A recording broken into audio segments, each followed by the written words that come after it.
On News Hour tonight, United Arab Emirates suspends travelers from Nigeria, 3 other countries as NCDC records 45 new cases of Omicron variant. Business of ticket racketeering at Idu train station increases ahead of Yuletide. Police arrest suspected bandits armorer in Katsina. And on the foreign scene, 11 people die in shipwreck off Greek island. Hello and welcome to Trust TV News Hour. I am Ibrahim Yusuf. The news in detail. United Arab Emirates UAE has suspended travelers from Nigeria, Tanzania, Kenya and Ethiopia from entering the country with effect from Friday. The Emirates National Emergency Crisis and Disasters Management Authority and the General Civil Aviation Authority announced the decision on Friday. The development has created chaos for both inbound and outbound passengers, including Nigerians wishing to come home for the Yuletide, while some have arranged last-minute flight changes on other carriers. The new travel rule implies that Nigerians cannot use the other available Abu Dhabi-based airline, which has seen an unprecedented rise in passenger traffic, as an alternative to Emirates. The suspension includes those who were present for 14 days before coming to the UAE. Right now, we're being joined in the studio by Ambassador Dahiru Suleiman to discuss the latest ban on travelers by the United Arab Emirates. Sir, you're welcome to the program. Thank you. All right. So with this recent ban, what is your perspective on this ban? Because a lot of people will think that it's actually discriminatory towards African countries. Yes, it is discriminatory. But at the same time, like I have always said, each country protects its national interest. How it does it, that is its own business. Whether it is acceptable or palatable to other people, that is a different question altogether. But as we all know, the COVID-19, whatever variant we're talking of, is all over the world. And in Nigeria, the Omicron is spreading. It is also spreading in Kenya, Tanzania, and Ethiopia.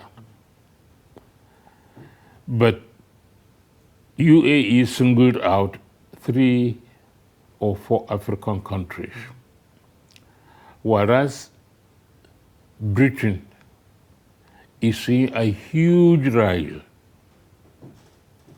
in infections. United States is also seeing a huge rise in infections.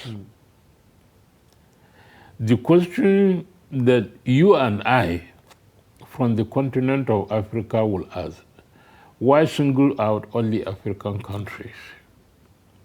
It is discriminatory, just like Britain did a few weeks ago against Nigeria. What I will say is that we have to look at it from the diplomatic angle. Is our diplomacy working? If it is working, why should we always be singled out for special treatment, which in most cases we don't deserve? But now that it has happened,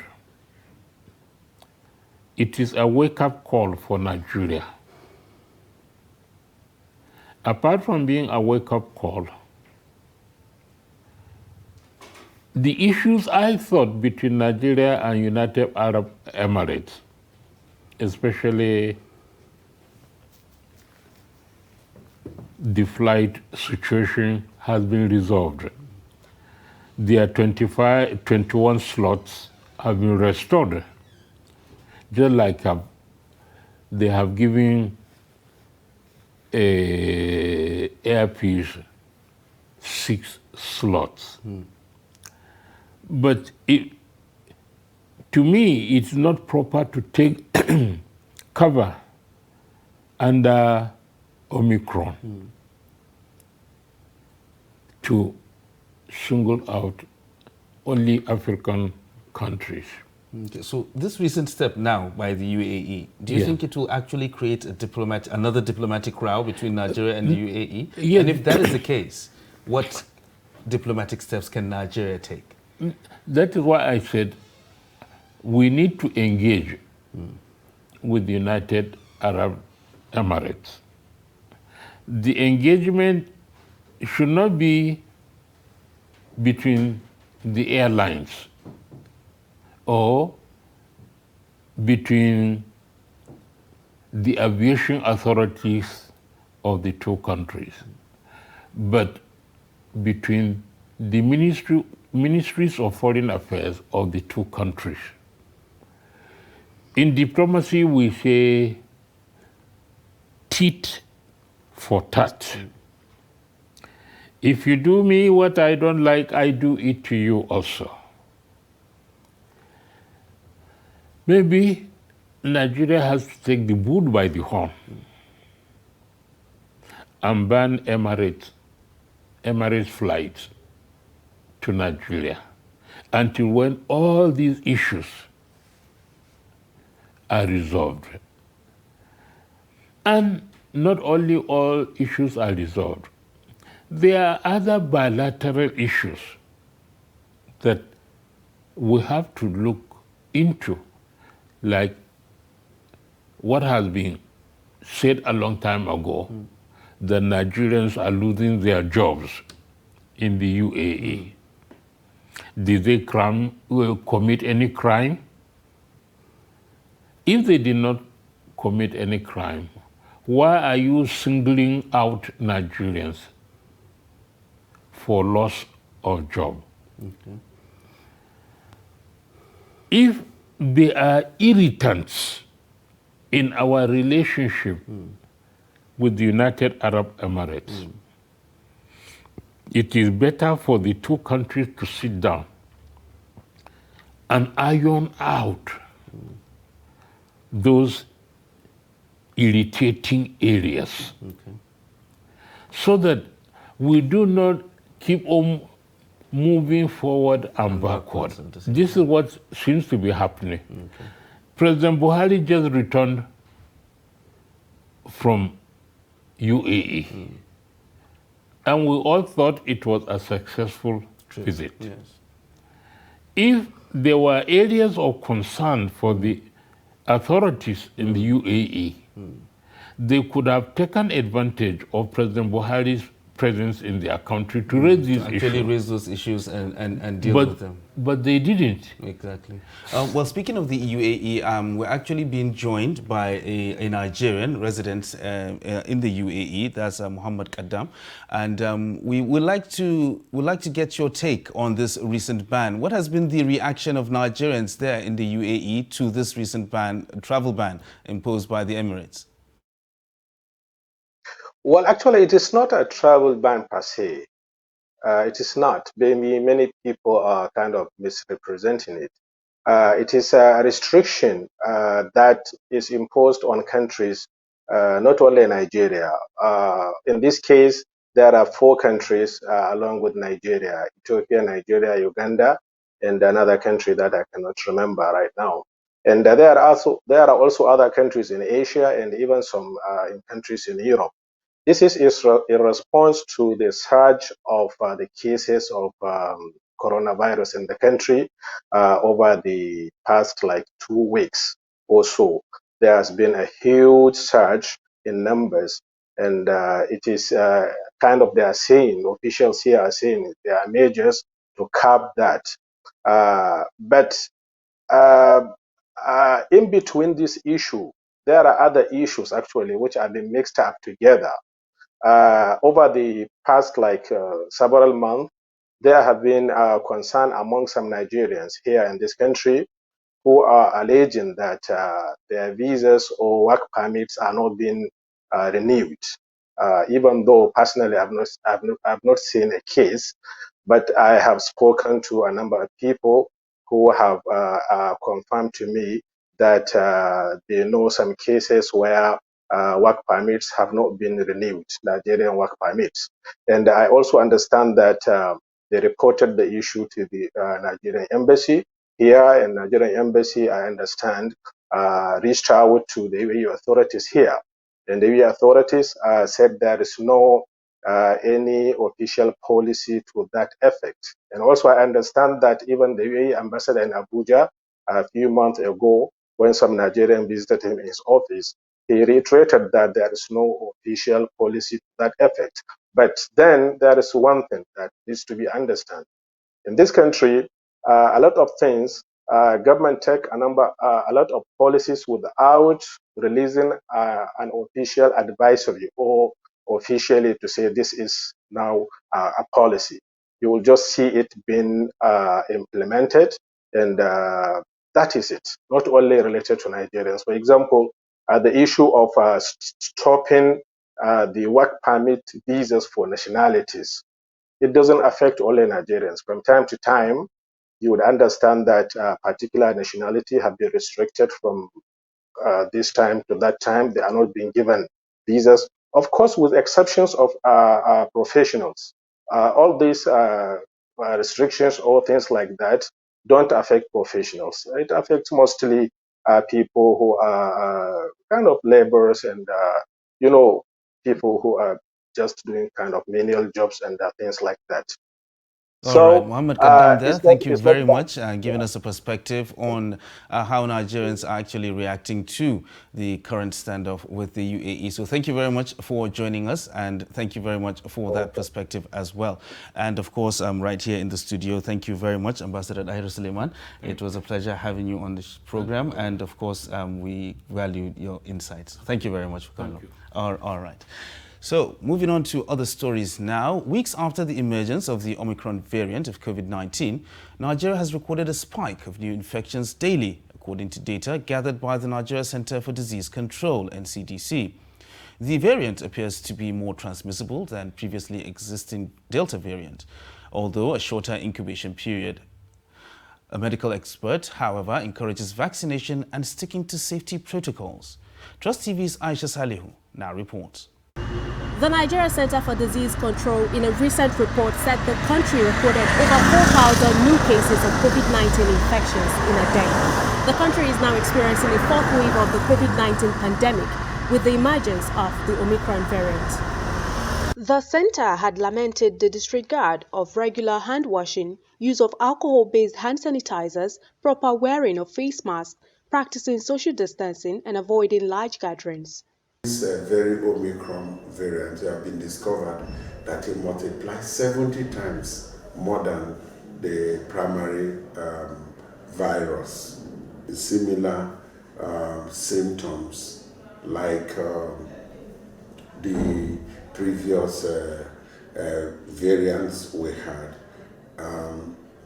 It comes with body pains, headache, fever, very high grade fever, malaise, what we call feeling of unwell. You can have loss of smell, loss of taste. You can also have a sore throat, more of the upper respiratory tract infection, symptoms. That's what it could be. We say respiratory tract infection, that's the coronavirus. But this gives more of this we have seen. And we've really noted it and seen it in lots of our people. It's been also reported that it causes less severe disease, that is, the extent of leading to hospitalization or needing ICU care or the morbidity, because when you have the increased need for hospitalization, increased need for oxygenation, increased need for going into ventilator, that also increases the risk of morbidity. We let down our guard.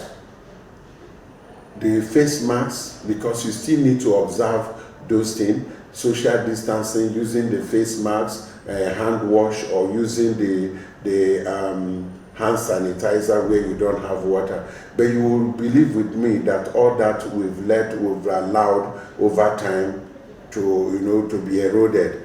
People no longer use their face masks. People no longer observe precaution. We just think COVID is dead and buried. So, and as well, our people should be encouraged to come to vaccinate. Maybe less than 50% of Nigerians have been vaccinated. So we need to encourage our people to do more, maybe in the form of public enlightenment, to disregard all those myths, and beliefs and the unfounded theories in the heads of people. Meanwhile, the NCDC reports that 9 people have died since the detection of the Omicron variant in the country after testing positive for COVID-19, with about 45 active cases of the variant detected so far. Aisha Salihu, Trust TV News, Abuja. Meanwhile, Nigeria Center for Disease Control, NCDC, has stated that so far no death has been recorded from the Omicron variant of the COVID virus in Nigeria. It says the nation has recorded a total of 233,353 cases in the country. Speaking during a virtual media parley with journalists, the Director General of the NCDC, Ifedayo Adetifa, noted that although Omicron-related death has been recorded, all samples admitted as well as those which have passed through sequencing labs will have to be reviewed to be certain. He, however, linked the current surge in cases nationwide to the more transmissible Delta and Omicron variants, Yuletide travelers, amongst others. Or thereabouts is that the Omicron has taken over because we now have established what seems to be established community transmission. The surge or wave we are currently witnessing is occurring for 2 reasons largely. So one is, given the season already, whether it was going to be Omicron or Delta, we would have had an increase just because of the time of the year, the increased movement and travel, of course, the non-adherence to public health safety measures and the low vaccination. So this all made for a really bad mix that would have resulted in a 4th wave if we didn't take actions, and we didn't take enough actions to prevent that from happening. But in addition to that, we clearly also have a more transmissible variant, and that is also contributing to the wave that we are witnessing. As far as we know, we haven't identified a death that is directly due to the Omicron variant. And I say that with caveats because obviously we will need to be seeing all the samples from cases that are admitted and all of that to make their way to sequencing labs to be able to give some information. But we are looking at the metadata and we'll be able to update if the situation changes. We've recorded so far in the country 233,353 cases, of which 7.9% account for the active cases, 90.9% discharges, and 1.3% deaths. Cases have increased in the past week by 124.1%. So far, our cumulative case fatality rate has dropped to 1.3. For the reporting week, we recorded 4 deaths. We have been able to conduct 3.7 million tests over that.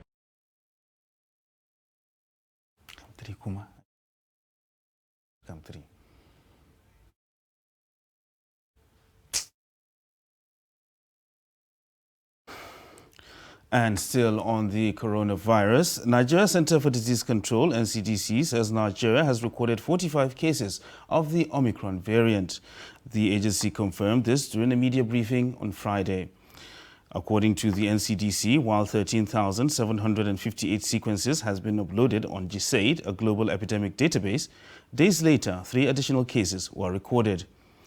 Omicron index case detected in South Africa, and the World Health Organization has subsequently designated Omicron as a variant of concern, calling on global leaders to take action to contain its spread.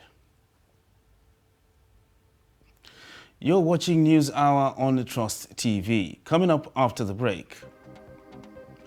Last-minute shopping in Kaduna ahead of Christmas. This and more after the break. Stay with us. Get latest updates on current topical issues and breaking news by downloading the Trust TV mobile app on your Android devices. Go online, click Google Play Store, search Trust TV, install the app, and get doses of unfiltered information on happenings all over the world in your pocket. Trust TV, documenting the Nigerian story.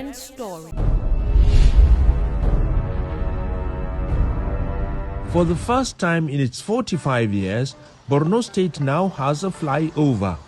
Connecting 3 important routes, the flyover was started in January 2020 and completed in December 2021. Commissioned by President Muhammadu Buhari, the 2-stage flyover has curved upper and ground routes, and it is sited at former customs roundabout in Maiduguri. Adorned with traditional arts, cultural symbols and flowering points, the flyover is designed with street lights, traffic control fences and overhead walkways from all sides for easy and secure road crossing. The flyover number 1 is one of over 500 capital projects delivered in the 2 exciting years of Governor Babagana Umara Zulum for the indomitable people of Borno State.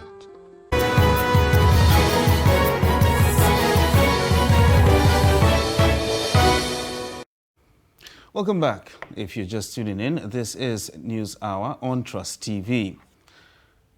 A look at some of our top stories. United Arab Emirates, UAE, has suspended travelers from Nigeria, Tanzania, Kenya and Ethiopia from entering the country with effect from Friday.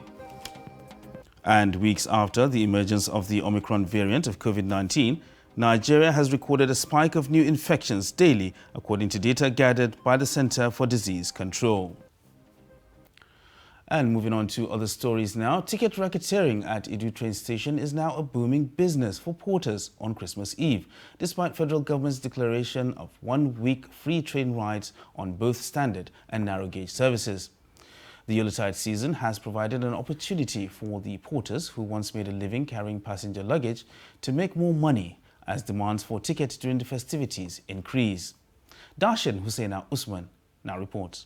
Porters are not new to Idu train station, as they are the first set of people you encounter on arrival to the station. With cheers and salutations, they offer to carry your luggage. It's the Yuletide season, and as people make plans to travel for the holidays, these porters have resorted to buying tickets online, thereby creating scarcity, hiking the prices by over 300% and reselling to desperate passengers.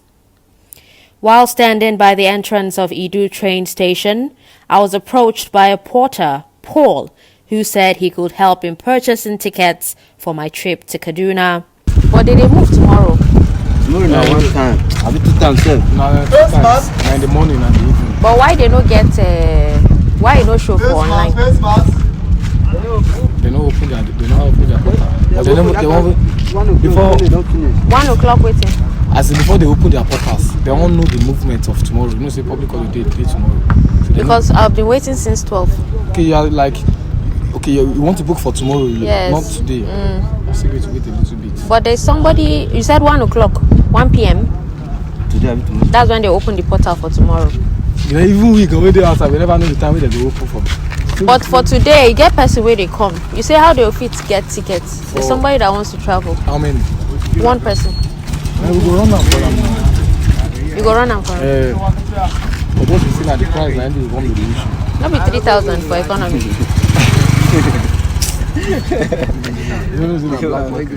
Na black market. Who they sell the black market? Na staff. I don't know, but me I go try hustle one for you. So how you want to get them? That one. That means you don't. If you free hustle them, that means you don't. They do one for people now. What thing we come there here for? You know, just even inside bank POS. No for you. Inside bank. Inside bank POS. They inside bank. Inside bank you go go. They go tell you say don't withdraw for counter, go and withdraw for POS. Yeah. That's that kind of thing. They won't make the transaction through POS. May they get their own share. Paul is not alone in this crime, as other porters are complicit. They wander around hunting for passengers. This cluster of people are passengers negotiating and waiting to purchase their tickets for as high as 8,000 or 10,000 naira from the porters. For standard or the lowest they can give is how much? The staff spoke on condition of anonymity, clearly appalled by the level of lawlessness within the vicinity. VIP ticket in 5,500.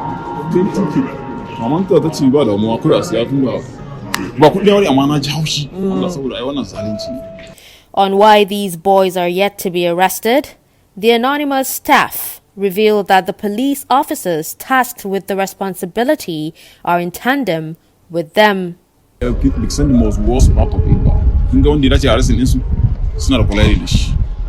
When they arresting us? Yeah, they are arresting us, but skills not now. Almost, not all of them, some of them. It's not our business. It is no news that the Kaduna-Abuja highway is unsafe to travel due to rising insecurity. But with demand for train tickets this season, these porters now make more money in a day than they usually do moving people's luggage. The Nigerian Railway Corporation portal usually opens online for ticket bookings a day before the scheduled date. The federal government on Friday declared 1 week free train rides on both standard and narrow gauge services nationwide to ease the cost of transportation and enable citizens move easily and enjoy the festive period. The question is, will the NRC claim ignorance of these happenings? Have they done enough to arrest the situation and bring sanity to our train stations? Darshan Hussaina Usman, Trust TV News, Abuja. And in Lagos, Abdulatif Aliyu reports that passengers are enjoying free rides from Lagos to Ibadan. At Mobolaji Johnson train station in Lagos, where passengers board the Lagos-Ibadan train service, there was feeling of excitement, surprise and disbelief when the Nigerian Railway Corporation declared the free train rides on Friday. The free rides took effect after the first train service left for Ibadan in the morning. Many passengers were waiting for the next train, which was scheduled for 2:30 p.m. when the announcement was made that the service would now be free.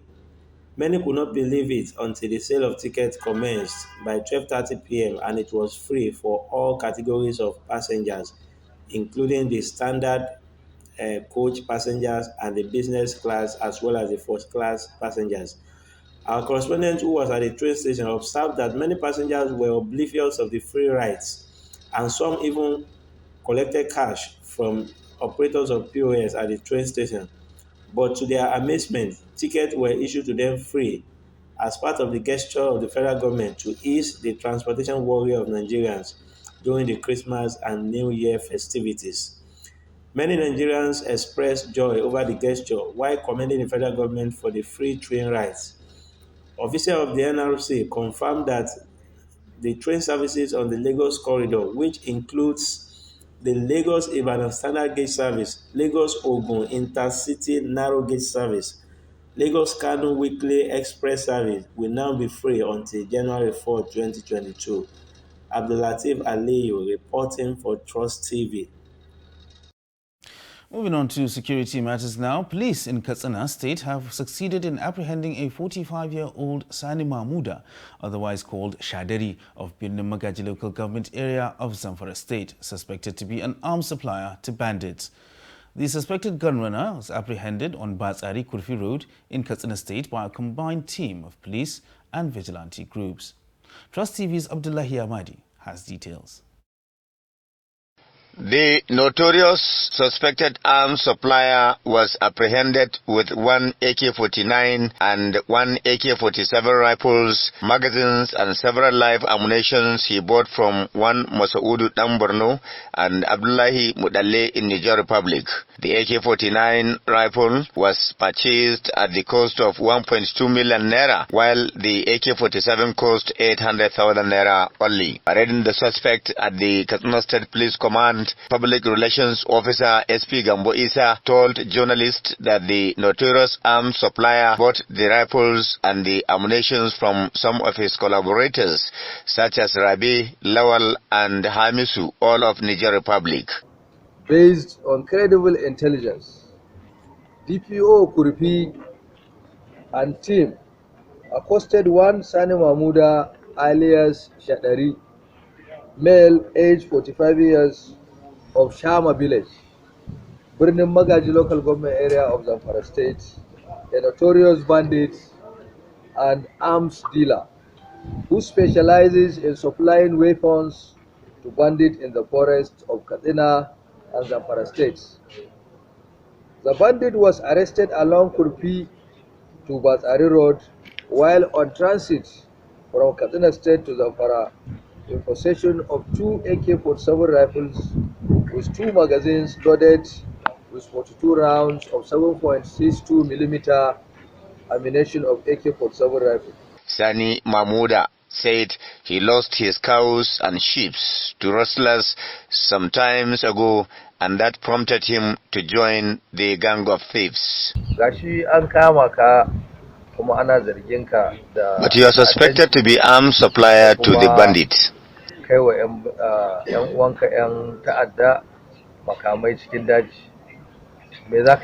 Yes, it is very obvious. That is the real thing I am doing. I have been engaged in this activity for quite a long time, and I have been in this business, and I am just here to make some little amount of money to enable me feed myself and my family. That's all I want. The suspect, Sani Mahmuda alias Shadari, regretted his involvement into this ungodly act and appealed to the Katsina State Police Command to temper justice with mercy. In Katsina, Abdullahi Ismail reporting for Trust Television News. Meanwhile, the Inspector General of Police, Usman Baba, has ordered Assistant Inspector Generals of Police and Commissioners of Police in the 36 states of the Federation and the Federal Capital Territory, Abuja, to initiate and implement well-coordinated crime prevention strategies and ensure round-the-clock visibility patrols through peaceful Christmas and New Year celebrations across the country. IGP Baba stated this while reassuring the public safety during and after the festivities. The police boss noted that AIGs and CPs have been directed to massively deploy human, intelligence and other operational assets of the force at their disposal to all public places, including residential areas, places of worship, recreational centers, financial institutions, marketplaces, motor parks, major highways, airports, railway stations, amongst others, to protect the citizens and the critical national infrastructure. He also warned police personnel deployed for duties during the Yuletide season to desist from immoral to unprofessional acts and enjoined citizens to be law-abiding, noting that the force remains sensitive to issues of rights violations, illegitimate use of force, and has since deployed resources to monitor the conduct of officers as citizens transit in and around the country during the festive season and holidays. And also, a raging fire which started in the early hours of Friday gutted Nigerian National Petroleum Corporation pipeline. The director, Lagos State Fire and Rescue Service, Adesheye Margaret, who confirmed the incident, could not state the actual cause of the explosion. However, said proper investigation by the service will reveal the cause. Reports say the pipeline fire explosion is not a threat to human and public lives, as the site is located in Isale Odo, Lasu Road, Egbeda Alimosho area of the state. Meanwhile, some residents attributed the explosion to electric cable collapse, which led to electric sparks all over the area, spilling premium motor spirit, popularly called petrol, around the area. The area is prone to pipeline vandalism due to activities of vandals. Meanwhile, residents of Maiduguri have called on President Muhammadu Buhari to tackle insurgency, education and job employment in Borno State. The residents, reacting to the president's official visit to Borno State, expressed delight but frowned at the high costs of food commodities, poor education, electricity and insecurity. They urged the president to end insurgency in the state, saying the recent attack by Boko Haram in the capital is heating tensions and fears amongst them. But we want FG to improve education. Our children are not educated well enough. We lack electricity too. They should please do something about it. And Boko Haram are still disturbing us. They should put more effort to end them. We want him to make life easy for us. We want to see food prices very cheap to buy in the market. Because a poor man in the streets does not care about the present situation. He only wants to have food at an affordable prices, like rice and other commodities. I'm happy. In the morning, I'm very happy for visiting for President Muhammadu Buhari. But after that, when I had that explosion of this bomb, so now I'm feeling bad, seriously. You're still watching News Hour on Trust TV. The news continues after this short break. Stay with us.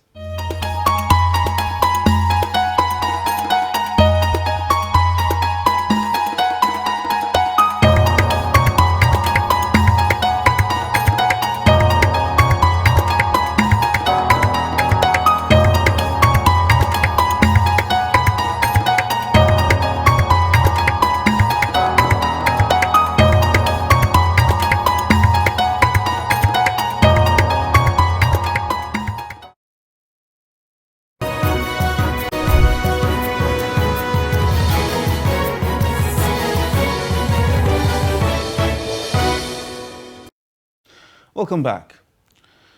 Senator representing Kwara North Senatorial District, Umar Sadiq, said the need to ensure even distribution of developmental projects informed the decision why the Senate usually approves the loans being sought by the presidency. Sadiq said this while addressing journalists on the state of the nation in Ilorin, where he also gives reasons why the Senate could not override the president on the issue of the electoral bill. Addressing journalists on the various issues affecting the country, the senator representing Kwara North in the Senate says no country could survive without borrowing, adding that the country needs even distribution of developmental projects. The debt being owed by Nigeria, according to him, cannot be compared with other countries with strong economic base, but added the strict monitoring of what the funds are being used for is important.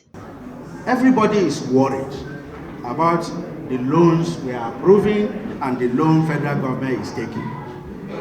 But what is the real option? Most people don't realize some fundamental points I need to make. Number one, your only source of foreign exchange is through oil. There are challenges. We are not able to diversify enough. We have limited sources of funding. Responsibilities are expanding. If government does not collect some of these loans, the reality is that all the money that we are available from inland revenue services, from oil, can only be used or will be struggling to pay salaries only. That's the truth. If there is no loan, you can't have one single project in Nigeria. Not road, not rail, not water, not healthcare, nothing. The chairman, Senate Committee on Rules and Business, while commenting on the electoral bill and non-signing by the president, noted that the Senate was ready to override the presidency, but backed down due to the stand of the House of Representatives, which stands down on the issue till resumption. The Senate, he added, was initially confused on the reasons alluded by President Muhammadu Buhari for refusing to assent and was ready to override, but backed down until when it resumes to do the needful. Did we believe in what we wanted to do? Yes, most people believe in it. What's the issue? It's an electoral act essentially that has to do with direct primaries. You are aware of that. Most other people, various parties, various states, some people think that they don't want direct, they want indirect, they want consensus. That battle has been going on, but from our wisdom, we passed a law in the two houses that we prefer direct, let's make it constitutional, let's deepen democracy, let's allow anybody who's a partner to have a say on who represents him, and we passed the law. The president came back with his advice to say it's not assenting and gave myriad of reasons. Some of those reasons we believe some we don't believe, some we are confused, some we are doubting.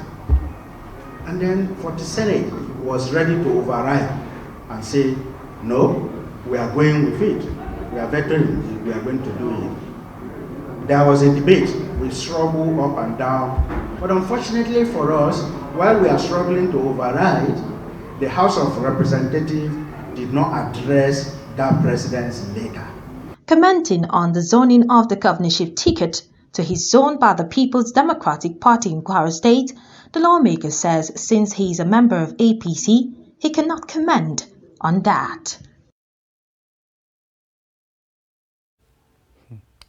Meanwhile, residents of Kaduna lament rising cost of living and high cost of commodities as they shop for the Christmas festivity, hours to Christmas Day.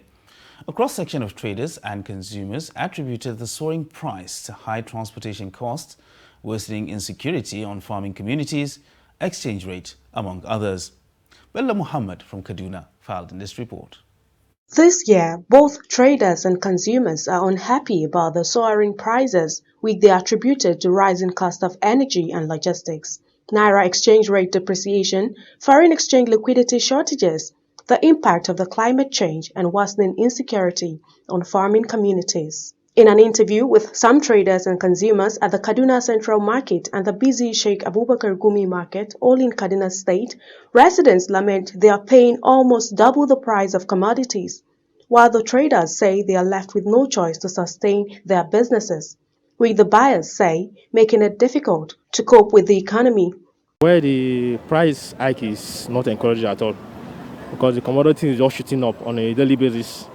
What you buy for 5 naira last 2 weeks, you come to the market, it's now 20 naira. It's not easy. The things are very, very expensive.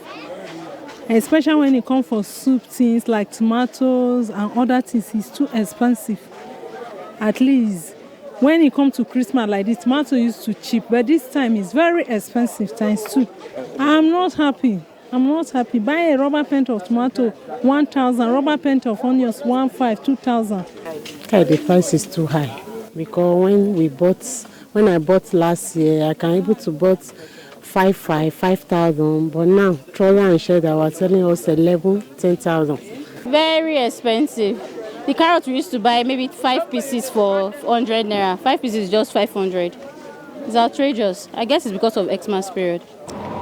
For now, things are cost because last year we are complaining that things are cost, but this year it's more expensive than last year. A visit to the meat and chicken section, the story is similar. Muhammad Sani, who sells chicken, attributed the increase in price to high cost of feeds. The chicken will be high because the thing that is making the thing is very expensive, and the food of chicken will be increased. And for that time we go sell 3,500, 4,000, but now 7,000. This is the thing that is facing us. Also, the chairman of the Kaduna State Traders Union, Shehu Daudawa, says insecurity is the major cause of low turnout and high increment in the price of commodities in the markets. Insecurity directly affect our market. You understand me?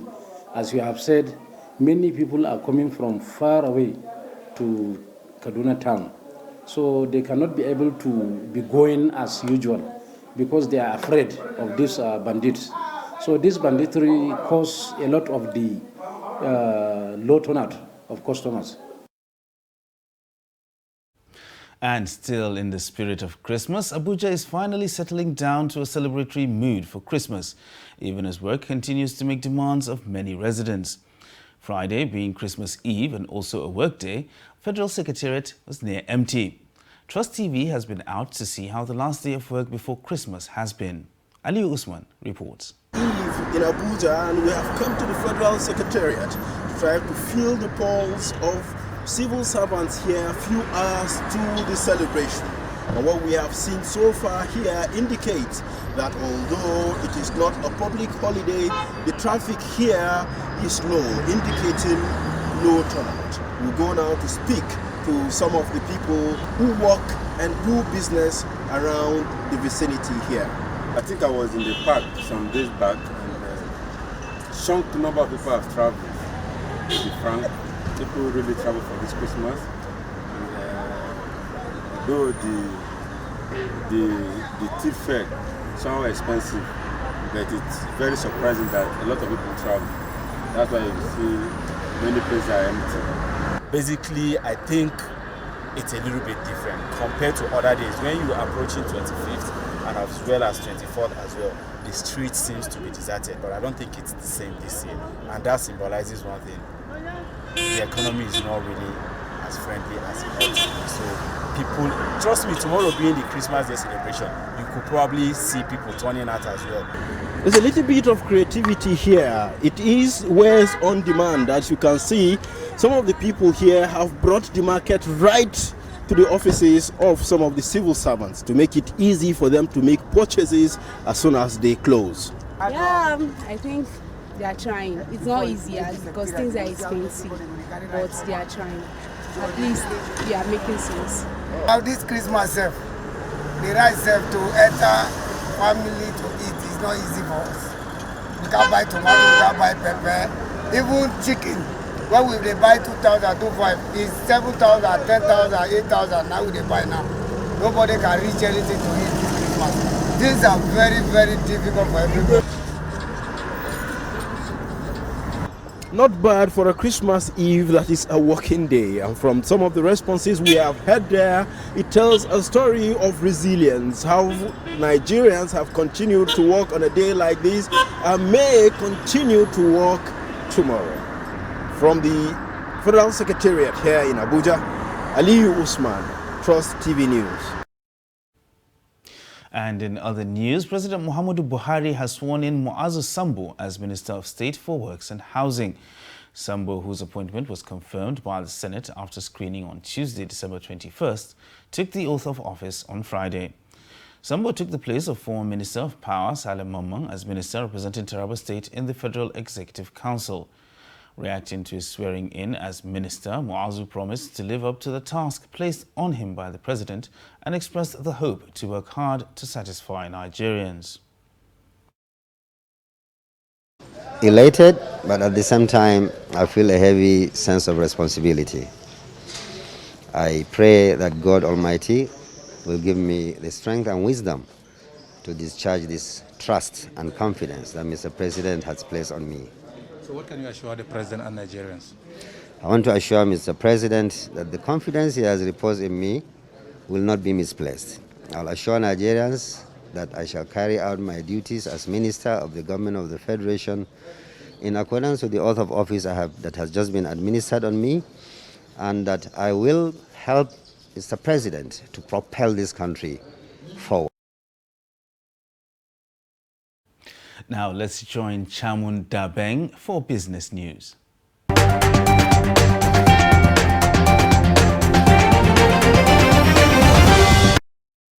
Management of Arak Air has fired at least 10 of its pilots for embarking on industrial action without following the proper procedures. In a memo released Thursday, the management described the protest as an act of indiscipline and callous, especially at the peak period of festive travels and its attendant high demand. Spokesperson of the airline, Banji Ola, said the strike action affected operations of the airline. They have been able to stabilize operations for scheduled services to customers. The management of the airline earlier had discussions with relevant aviation unions, including the National Association of Airline Pilots and Engineers, NAAPE, on conditions of service for all employees.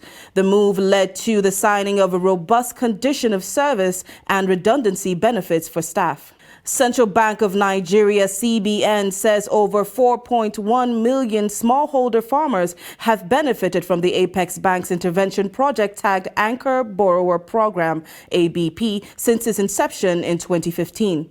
The Assistant Director, Head Development Finance Office, Kaduna branch of CBN, Aminu Mohammed, stated this during a one-day interactive enlightenment session with organized labor and civil society on the 5-year policy thrust of the Nigeria's Apex Bank. Mohammed, who reeled out the various interventions, explained that 706,719 beneficiaries have so far benefited from the TCF nationwide, while in Kaduna State, 17,000 are beneficiaries, adding that 37,571 businesses have benefited from the agri segment of the intervention programs and 107,932 jobs were created.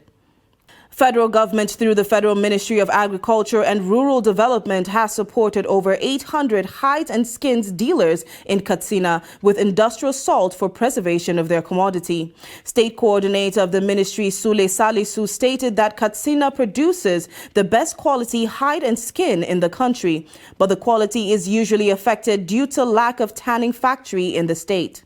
He added that over 800 dealers will benefit from the support of 2,036 50 kg bags, which cost over 35 million naira, noting that the aim of the distribution is to boost the morale of the hides and skin dealers, create more jobs through their business, and improve internally generated revenue IGR to both the state and the federal government.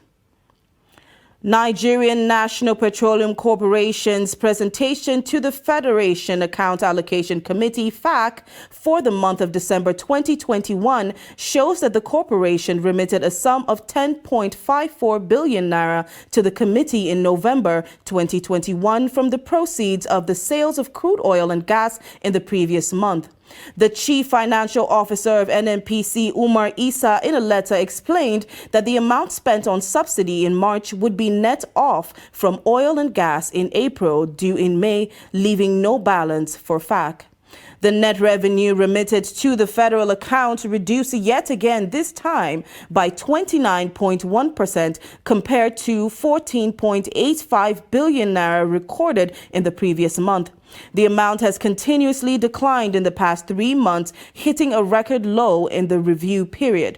In terms of year-to-date remittances, the agency has remitted a sum of 522.2 billion naira to the federal account, indicating a shortfall of 1.78 trillion naira so far in the year. It is worth noting that no remittances were made in the month of April after the NNPC spent 111.97 billion naira on petrol subsidy consumption for the previous month. That's all for business news. I am Chamun Dabeng. And for the latest international news, Aisha Haruna is standing by. At least 11 people died when a boat carrying migrants and refugees shipwrecked off a small island in southern Greece. Greece's Coast Guard on Friday said it rescued more than 90 people after their sailing boat hit rocks north of the remote island of Antiketra the previous day. Authorities say 11 bodies have so far been recovered and search efforts are continuing.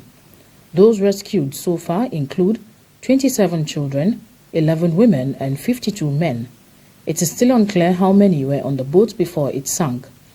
In a separate incident on Friday, Greek police arrested 3 people on smuggling charges and detained 92 migrants and refugees after a yacht ran aground in the southern Peloponnese region. At least 37 people died when a parked ferry caught fire in southern Bangladesh. According to police, the incident, which is the latest maritime tragedy to hit the impoverished low-lying nation, happened early on Friday near the southern rural town of Jalakoti. The vessel was carrying about 1,000 people. Local police chief Moino Islam said the fire is believed to have originated in the engine room and then ripped through the ferry packed with people returning home from the car. About 200 people with burn injuries have been sent to hospitals in Barishal. Iran's paramilitary Islamic Revolutionary Guard Corps has fired 16 surface-to-surface ballistic missiles at the close of 5 days of military drills that generals said are a warning to Israel. According to reports, the names of the missiles fired during the military exercise across the country's south are Emad, Gadar, Sergio, Zalzal, Dezful, and Zolfagar, and their ranges vary between 350 kilometers and 2,000 kilometers. The missiles successfully hit one target at the same time as 10 drones simultaneously hit their targets. The drills come after the U.S. National Security Advisor Jake Sullivan met Israeli Prime Minister Naftali Bennett on Wednesday amid Israel's opposition to efforts to revive the 2015 Iran nuclear deal. Christmas celebrations have resumed this year in the biblical town of Bethlehem, albeit dampened by restrictions to prevent the spread of the coronavirus pandemic. Bethlehem returned to its traditional marching band parades and street celebrations, with scout bands banging drums and holding flags in Manger Square. A midnight mass celebrated by Latin patriarch and top Roman Catholic clergyman Pier Battista Pizzaballa in the Holy Land is also scheduled at the Church of Nativity, which houses the grotto where Jesus was born. Meanwhile, ban on nearly all incoming air traffic by Israel has kept international tourists away for a second consecutive year. The ban is meant to slow the spread of the highly contagious Omicron variant, which has shaken Christmas celebrations around the world. And that wraps up Trust TV News Hour for tonight. For more news, you can subscribe and follow us across all our social media platforms. I am Ibrahim Yusuf. Thanks for watching.